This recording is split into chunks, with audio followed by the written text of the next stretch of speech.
All right, so a survey is a map. Just like it says there, it's a map of real estate property that shows where the property is located on the earth, the boundary lines of the property, the improvements on the land, and the access of the property.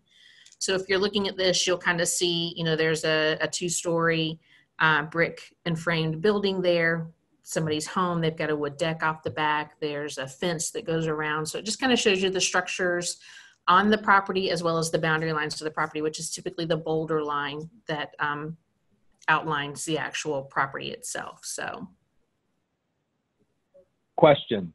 Can I use, since we Already? all love Zillow and all these other, yeah, exactly, all these other templates that we can search properties, can I just use that as a survey for my property? I can just view it on my cell phone. Is that legit? Or is that me zooming in on a random app is not an You zooming in on a survey? random app is not an actual survey. An actual survey would be, yeah.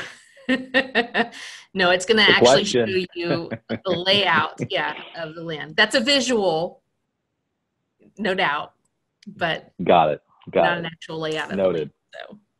So Noted. Noted. All right. always trying to Let's take the dive to the shortcut, next one. Chris. I am. All right. Is a survey required?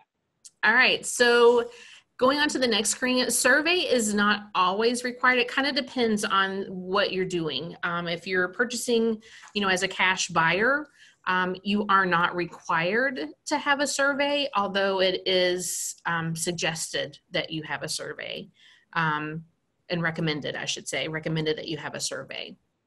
So a cash buyer, it's really at the option of the purchaser as to whether or not they want a survey.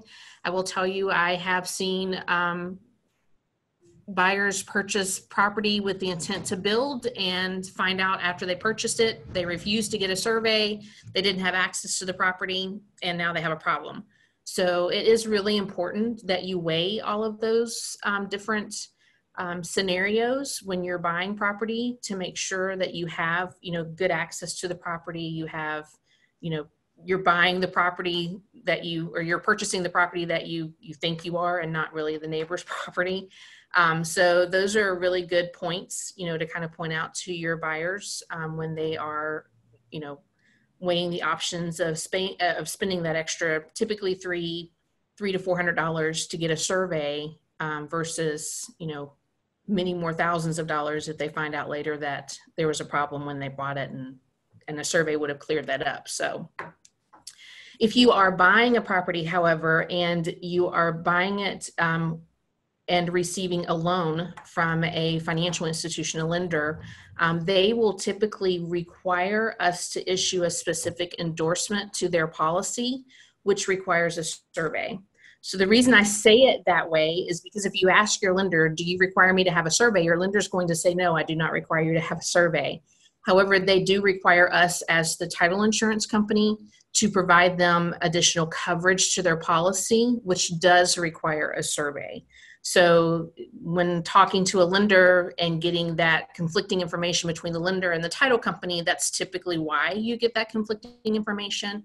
But they do require us to issue that specific endorsement, which you'll see there is a Florida Form 9 or an Alta 9-06 is what it's called now, survey endorsement. And we have to have a valid survey in order to be able to issue that.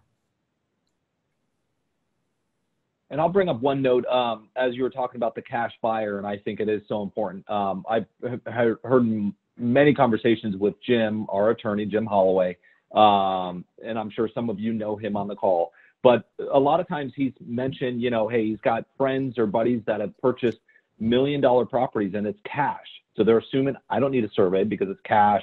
I have the money in the bank. Whatever happens, I can take care of it. I mean, he's told an example about one scenario. Somebody bought a massive property, didn't get a survey, bought it in cash, and there was a drainage pipe running through his house, through the middle of his house, that they didn't realize until they looked off the seawall and saw the pipe draining into the bay.